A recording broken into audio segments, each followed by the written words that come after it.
बेटी की मौत का बदला लेने के लिए मैंने स्टूडेंट्स के दूध में HIV इंजेक्ट कर दिया। अगले दिन वही दूध क्लास में लेकर गई। ज्यादातर स्टूडेंट्स ने बिना शक के हंसते खेलते पी लिया। कुछ ने जिद में धक्का दे दिया, पर मैं शांत रही क्योंकि मेरा असली निशाना इस क्लास के सिर्फ 2 स्टूडेंट्स थे। जब मैंने उन्हें हर घूंट पीते देखा तो मैं पोडियम पर गई और बोली, आज मैं रिजाइन दे दूंगी, ये मेरी आखिरी क्लास होगी। सब हंसने लगे। किसी ने मेरी फीलिंग्स की परवाह नहीं की, लेकिन मैंने गुस्सा दबा लिया। मैंने क्लासरूम का दरवाजा अंदर से बंद कर दिया और बोर्ड पर बड़े अक्षरों में चौक से लिखा, जिंदगी। चौक की किरकिराती आवाज ने सबको चुप करा दिया। मैंने कहा, आज का आखिरी सबक है जिंदगी का मतलब। फिर मैंने अपनी कहानी सुनाना शुरू किया। शादी से पहले ही मुझे पता चला कि मेरे पति को एड्स है। तब मैं गर्भवती थी। बहुत सोचने के बाद मैंने बेटी को जन्म दिया। ये सुनकर पास बैठी लड़की डर के मारे सांस रोकने लगी। कुछ स्टूडेंट्स चिल्लाने लगे। तब मैंने बताया कि मेरी जांच हो चुकी है और मुझ में कोई इन्फेक्शन नहीं है। सबने राहत की सांस ली।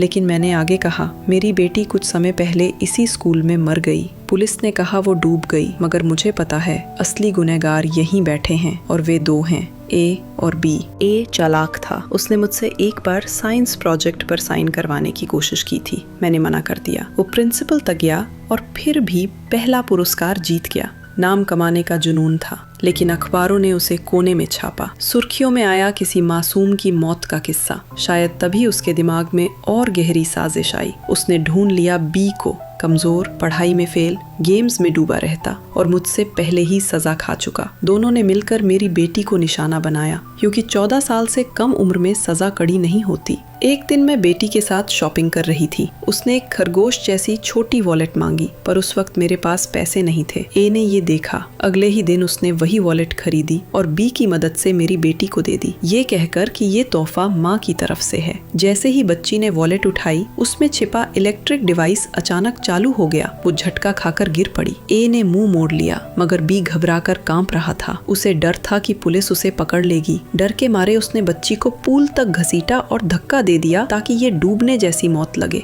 पर वे भूल गए कि वही वॉलेट और उसके अंदर का उपकरण सब राज खोल देंगे। मैंने स्टूडेंट्स की आंखों में देखा और कहा, यही है मेरी आखिरी कन्फेशन और यही है आज का सबक। तुम सबके लिए ये कहानी बस एक शौक होगी, मगर मेरे लिए ये इंसाफ की शुरुआत है।